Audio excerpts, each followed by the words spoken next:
السلام عليكم ورحمة الله وبركاته، ازيكم حبايبي عاملين ايه؟ يا رب تكونوا بخير وفي أحسن حال. يسعد صباحكم بكل الخير والبركة والسعادة، وربنا يجعل أيامكم يا رب كلها فرح وسعادة وهنا. كل اخواتي وكل حبايبي اللي بيتابعوا قناتي من داخل مصر ومن خارج مصر، حطوا لي بقى لايك للفيديو حبايبي واشتراك في القناة، وتسلم ايديكم وعينيكم على كل حاجة حلوة بتعملوها ليا. ما تحرمش منكم أبدا يا رب، وربنا يكبر بخاطركم، اللهم آمين يا رب العالمين. وأسفة حبايبي على المنظر اللي انتوا شايفينه دوت، بس بغصب عني والله. لكن الفراخ كانت يعني بتموت و بما إني باصوّر معاكم كل فيديوهاتي، فبرضه صوّرت المقطع ده. وطبعًا حبايبي هاروح عند والدتي، الفيديو دوّة كان المفروض ينزل قبل الفيديو اللي فات. الفيديو اللي أنا عملته معاكم آخر مرّة كان ده كده قبليه، بعد ما بنيت الفرن على طول كنت بانضّف بقى السطح كده. لكن رُحت عند والدتي وكمان كنت بانضّف معاها الفراخ وكده، وجه عليها مخالفة ما عرفتش إن أنا أنشر الفيديو اللي فات، فأجّلته بقى لمّا حذفت مقطع تنضيف الفراخ عند والدتي. وطبعًا هنا زي ما أنتم شايفين يا حبيبي مكان الفرن بقى هنا، لمّا كانت عمتي حطّت الطينة على السقف وقالت مش هتعرف إن هي تعمل في الحلة اللي إحنا كنا ناقعين فيها التراب أو الطين بتاعة الفرن. قُلت بقى باكحتها برضه كده وكمان هانضّف السطح، وهنعمل بقى أحلى تتبيلة للفراخ. بعد بقى ما والدتي كده جابت لي الفراخ حبايبي، و ابني بقى عزم أصحابه عليهم، يعني هُم بقى معشّمين فيه وعايزين بقى أكلة حلوة بقى، والدتك بتعمل أكل حلو وعايزين، فطبعًا أنا والله ما استخسرتش، وطبعًا ابني طلب منّي يعني أكتر من مرّة وكده، فقُلت له حاضر إن شاء الله هييجي اليوم ده طبعًا حبايبي وأنا راجعة من عند والدتي.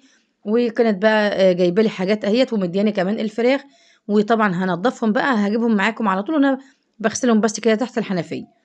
فلإن طبعًا زي ما قُلت لكم جه عليه مخالفة وكان فيديو جميل وأنا قاعدة مع والدتي وكانوا إخواتي بننضّف الفراخ، فده كُلّه عاد عليه مخالفة.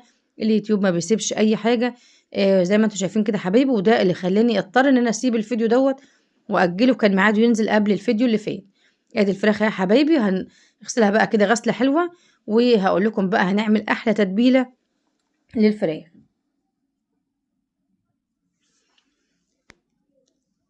صلّوا على النبي حبيبي في التعليقات وقولوا اللهم صل وسلم وزد وبارك على سيدنا محمد وعلى آله وصحبه وسلم، صلاةً تحسن بها الأخلاق وتيسر بها الأرزاق وتدفع بها المشاق وتملأ منها الآفاق، وعلى آله وصحبه وسلم صلاةً دائمة من يوم خلقت الدنيا إلى يوم الطلاق، واسترنا بين يديك يا عزيز يا خلاق.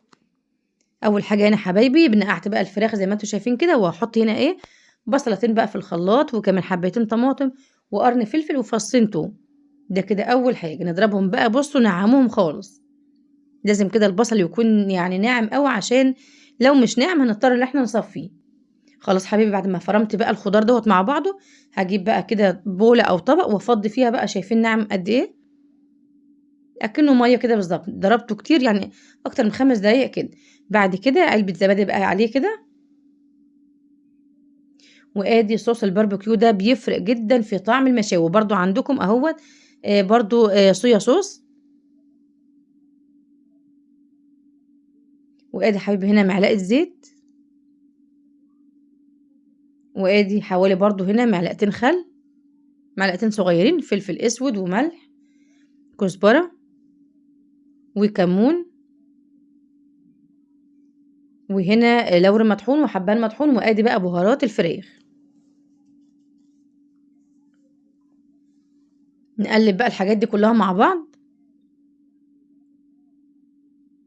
دي كده حبايبي أسهل تتبيلة بالحاجات اللي هي موجودة عندِك في البيت، مش هنروح ونشتري من برّه ونجيب من برّه، حاجات سهلة وبسيطة أهيّة، وكمان تكون بقى موجودة عندِك كده لأي مشاوي تشويها على طول. ده كده أسهل حاجة.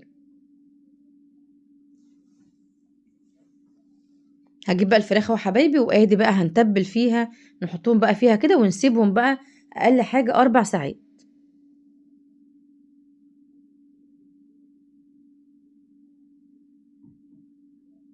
هادخّلهم بقى التلاجة، وزي ما قُلت لكم كان ابني بقى وأصحابه عشمانين وعايزين بقى مامتك بتعمل أكلات حلوة وعايزين بقى أكلة حلوة كده. طبعًا والله ابني طلب منّي يعني بقى له كام مرّة كده، وقُلت إن شاء الله هاعمل لكم أكلة حلوة. طبعًا أنا بقى لي فترة ما جِبتش فراخ بيضا، لمّا صدّقت بقى والدتي كده ادّتني 3 فرخات دول، فأنا ادّيت لابني 2 طبعًا هو هياخدوهم وهيشووهم برّه، يعني هم عايزين كمان قالوا خلاص بقى مش هنشغل والدتك ولا يعني كده كتّر خيرك، وهناخدهم بقى ونشويهم برّه وإحنا قاعدين كده. تعالوا حبيبي كده عشان نعمل بقى أحلى سلطة طحين. جِبت برضه هنا كوباية زبادي وهحط عليها شويه طحينه بقى كده، حوالي نص كوبايه طحينه اهيت. وبندوب بقى كده الحاجات دي كلها كده في شويه ميه عاديه خالص من الفلتر او من الحنفيه زي ما متوفر عندك. لازم بقى يعني نضرب كده بالمضرب لحد ما نخلي بقى كلها كده تكون سايله خالص، ما يكونش في اي تكتلات من الزبادي ولا كمان من الطحين.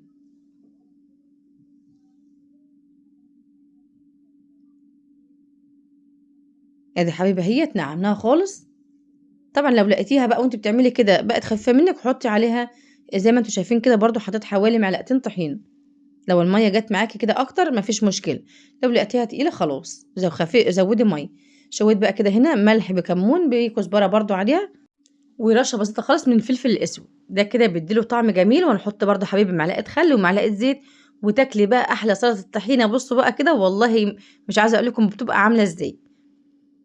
هنا حبيبي خلاص اهوت بجهز بقى كده عشان خاطر طبعا هم خدوهم وشووهم بره، وادي بقى كده بجهز لهم بقى الصينيه هي اللي هم هيتجمعوا وهيتغدوا عندنا.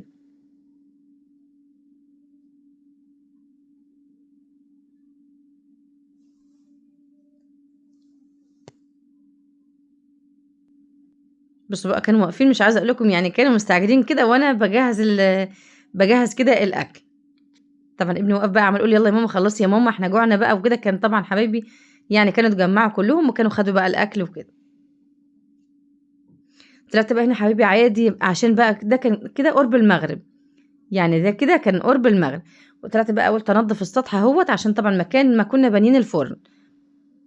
ادي بقى الطين اهيت اللي كان زي ما قلت لكم كانت عمتي قالت مش هينفع ان احنا نعمل في الحاجه اللي كنت ناقعه فيها يعني او بله فيها التراب، وخدت بقى كده على الارض وقالت هينضف على طول. طبعا سبته بقى كده يوم لما نشف، وادي تاني يوم على طول قلت بقى كده علشان لما ينشف وبقى اسهل معاكي تحكيه بقى كده بالسكينه زي ما انتم شايفين كده.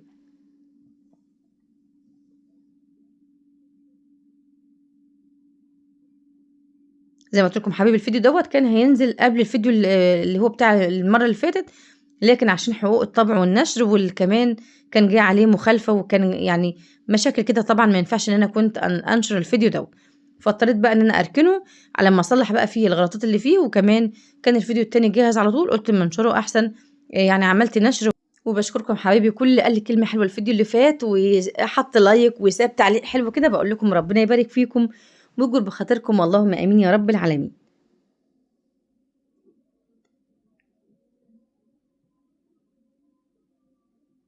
شايفين بقى يا حبايبي ادي التراب اللي بيبقى على السطح على طول زي ما قلت لكم يعني مش بيخلص. كنسته معاكم برضو الفيديو اللي فات، وبرضو ادي كنت كنساه اهوت كان قبلها بيوم على طول. ده كده ماشي مكان بقى ما كنا بانين الفرن والكانون وكده. لكن اللي بتاع المره اللي فاتت انا كنت بستغرب والله، بقول يعني جاي منين ده كله.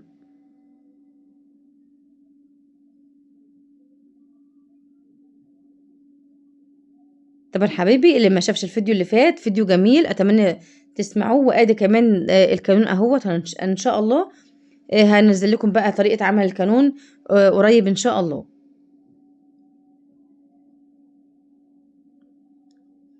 هجيب بقى المقشه والم بقى الحاجات الناعمه دي برضو اهو حبايبي. لميت بقى الزباله، وادي بقى تعالوا عشان نعمل احلى مخلل اللفت بطريقتين. اول طريقه هنعملها تاكلي منه تاني يوم على طول، اما بقى الطريقه التانية تسيبيه لشهر رمضان او كمان يقعد سنه معاكي. هقول لكم بقى ايه الفرق وايه الاختلاف بين الاتنين. شايفين بقى القطه حبيبه اهوت، والله يعني مش عايزه اقول لكم يعني الادب والاحترام فعلا بيفرض كده على الواحد ان هو يحترم الشخص اللي قدامه. طبعا انا كنت بخاف كده امسك القطه او احط ايدي عليه، يعني بصراحه لقيتها بصوا طيبه كده ومش عايزه اقول لكم محنينه وكل الصفات الحلوه فيها. بصراحه يعني حبيتها وكده. وانت بقى اول ما اشوفها طبعا الاكل اي قط بيبقى على السطح وكده بنحط له برده اكل، لكن دي كده حاجه تانية خالص. حاسه ان هي كده فيها طيبه وفيها حاجه يعني سبحان الله. ان حبايبي اللفت دوت جاي يعني جاي لي انا مش شارياه يعني من السوق، فعشان كده ما فيهوش العرق الاخضر. العرق الاخضر برضو احنا بنحبه مش بنرميه، بيبقى طعمه جميل برضو. فهنا حبيب ادي بس يعني هنا موجود الراس بس مش موجود بقى العروق الخضرا دي، لكن انت لما تجيبيه بتنضفيه وتسيبي العرق الاخضر ده بيبقى طعمه حلو برضو في المخلل. غسلته بقى اهوت يعني بعد ما شلت بقى اي زوايد فيه كده واي حاجه هقوم برضو اغسله غسله حلوه كده عشان وانا بقطعه يبقى ايدي نظيفه.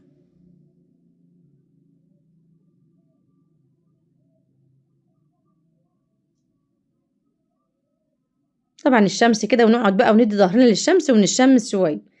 خدته بقى كده يا حبيبي اهوت، هنعمل بقى كده ايه، هنقطعه قطع صغيره بالسكينه المشرشره دي، تبقى بقى شكلها جميل كده وتخليه صوابع طويله كده. ليه تيجي تعملي بقى سندوتش لابنك، تعملي سندوتشات تحط بقى كده الواحده بوحدتها جنب بعضها في رغيف العيش. طبعا وانت برضو بتجيبي اللفت لازم تنقي اللفتة اللي تكون تقيله، ما تكونش خفيفه. لو خفيفه بتكون فاضيه من جوه، لكن لما تكون الراس كده تلاقيها تقيله كده بتبقى مليانه وما تكونش بايظه من جوه. طبعا هو جاي لي بقى سواء حلو او وحش، بقى هنضطر ان احنا طبعا زي ما انتم شايفين هو حلو والله يعني. تسلم ايديهم اللي بعتوه، اللهم امين يا رب العالمين. زي ما انتم شايفين حبايبي، كان كمان تاكلي منه كده يعني، كلت واحده كده صغيره يعني، مش واحده حته كده من اللي انا بعمله بقطعه. كان طعمه حلو. شايفين بقى من جوه هو مليان. طبعا مش بنكتر منه عشان طبعا حبيبي بيعمل انتفاخات، ويعني هو مشكله كده برضو اللفت دوت. فعشان برضو يعني نتجنب بقى الغازات والانتفاخات اللي بتبقى فيه، هقول لكم برضو نغسله ازاي ويبقى برضو كده معاكي برضو طعمه حلو.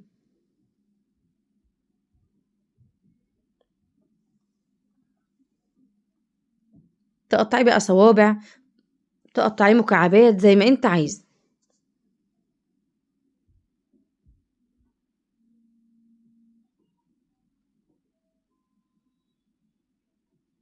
طبعا مسرعه الفيديو عشان ما اطولش عليكم حبايبي، يعني بعمل كده الحاجه وانا مسرعه الفيديو.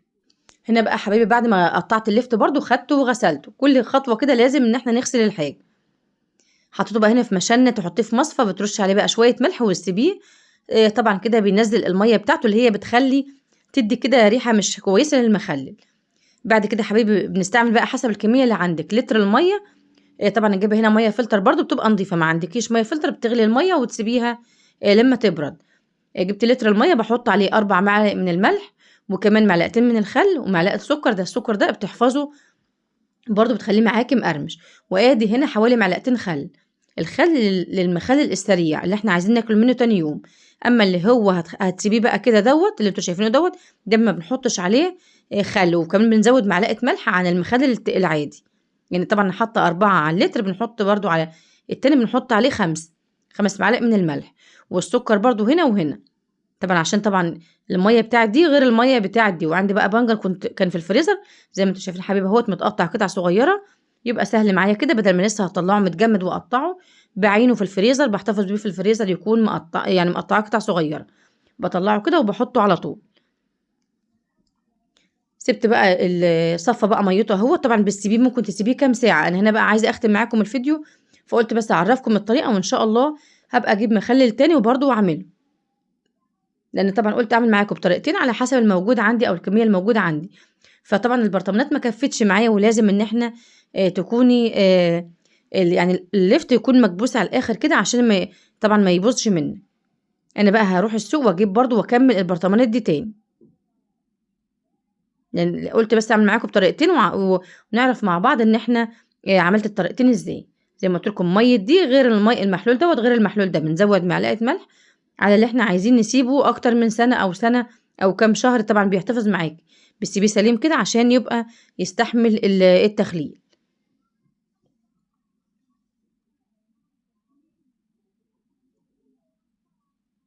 طبعا اللي احنا مقطعينه دوت هتاكلي منه تاني يوم على طول. اما بقى اللي هو سليم دوت بتسيبيه بقى يعني بيبقى طبعا يستحمل بقى معاكي لانه طبعا سليم، والميه ما بتوصلوش على طول، وبيبقى يعيش معاكي فتره طويله. وده كان فيديو معاكم النهارده حبايبي، يا رب يكون عجبكم ويكون لرضاكم. في رعايه الله، والسلام عليكم ورحمه الله وبركاته.